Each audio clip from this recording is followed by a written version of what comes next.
Hey, Francesca, how you doing? Thank you so much for your resubmission here.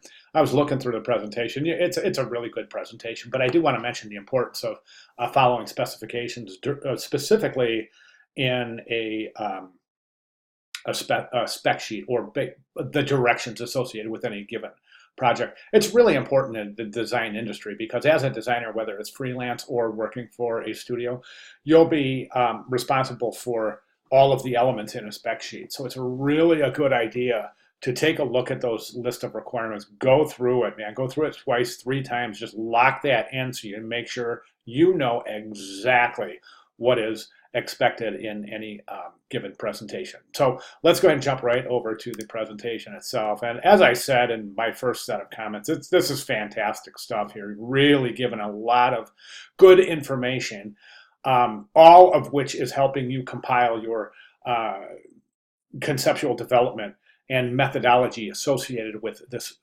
trifold brochure. So good job. Great job including your color considerations. Quite often I'll consider two or three, maybe even more color studies with any given presentation. So also good job including your equivalents here. Looks like you got a lot of information and a lot of consideration of images, color, type, design elements to use in compiling the um, brochure, and that's fantastic. What I would not recommend doing is things like this. It almost appears as you're going, correct me if I'm wrong, I don't know if this is the case, but if it looks like you're compiling things, screenshotting them, but I don't want you to place these right in the ad. I want you to design your ad yourself. And this is important and this is relevant because designing it yourself, placing these is just a simple matter of placing elements in a document. But we need to learn typographic formatting as well as the layout, formatting of the layout itself. So by practice in assembling this trifold brochure from scratch, we'll be able to address both of those learning outcomes, as it were. Okay, so let's jump over to the sketches. And oh, good job with your type choices. Looks like you're going to use a sans serif. I quite like the grotesque MD grotesque. That's a great typeface. These all are though. My caveat here is don't mix sans serif typefaces. They're really very similar. All of these are extremely similar and probably would not combine well. So keep in mind if you want to combine two sans serif typefaces, they should be completely different from each other. And based on some of the information I had given in this week's announcements and lectures, you want to choose something that has very, very, very similar X heights when combining typefaces. All right, let's go ahead and jump right over to, I noticed that you're only choosing serif typefaces. You may consider using I'm sorry, I notice you're only considering sans serif typefaces. So you might consider some typographic variety by maybe including some serif typefaces in limited capacity, just for variety's sake. Okay, let's jump to the sketches. I think the sketches are done. They're done well. I think the most important thing with the sketches is you're showing an understanding of where the front paw, looking at the image of the paw, where the front cover goes and the back cover. So that's, assuming that's the back cover, these are set up correctly. That's fantastic. Good continuation here. Then we come over here and we can see that that's also the front and that's the back. And then you have, that's the one with the paw prints.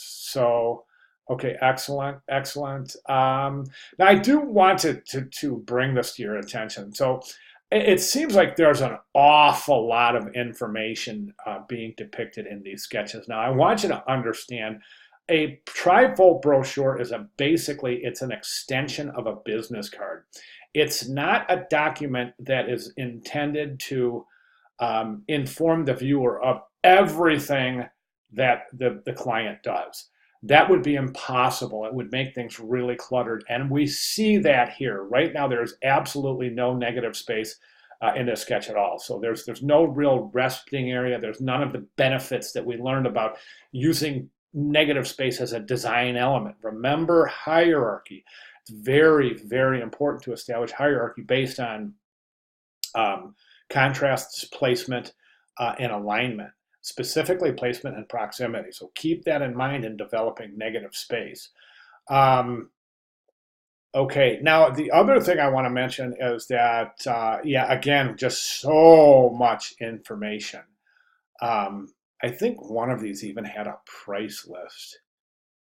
Okay, so based on this, it looks like you have 1, 2, 3, 4, 5, 6, 7, 8, 9, 10, 11, 12, 13, 14, 15, 16 or 17 descriptions of services along with the prices. And that's, like I said, I mean, that's so much. A trifold, once again, is not meant to give every single bit of information associated with the client. It's basically something that is to act as a marketing piece, something that will give enough information to cause the viewer to want to contact the client. But I mean, you don't want to get into everything here. And I'm kind of overstating that a little bit. Of course, we don't have history and things like that, but just be careful about how much you present in your ad. You don't want overkill, right? You present too much information. The viewer isn't comfortable opening the trifold. They're not going to read through it. If it's too cluttered, they're just not going to read through it. So keep that in mind. The sketches are fantastic there. You're showing really outstanding intent here.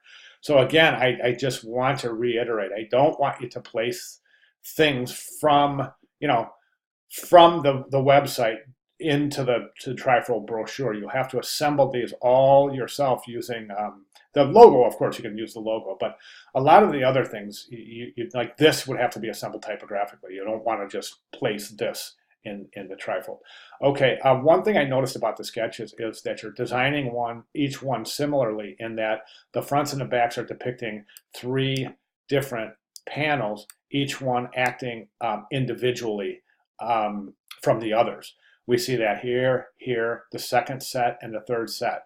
One really interesting thing that you can do while designing a trifold, and again, look at the announcement, this week's announcement, because there's just a ton of resources showing examples. But one really neat thing to do is this. Okay, so this is the front, right?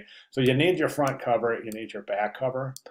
Once you get into the interior spread, and if you feel comfortable, you can even employ this technique here. But basically what you can do is instead of designing 3 separate panels in your trifold, you can design this as one panel.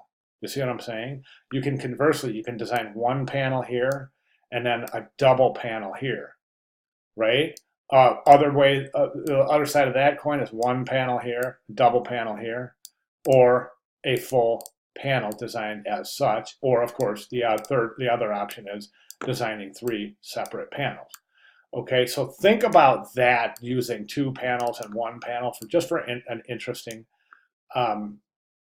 addition to the trifold. So just think about layout considerations, and also, again, just please remember to jump over to week 5 announcements. Get a look at that Welcome to Week 5 announcement, as well as the How to Design a Trifold brochure announcement, which both of those announcements are chock full of information on setting up, establishing, and designing a trifold brochure, both from a design perspective and from a marketing perspective. So it's really a good idea to go through that presentation. All right, great job. Thank you, Francesca, for your resubmission, and very good presentation. If you have any questions at all, please don't hesitate to let me know. Thank you very much.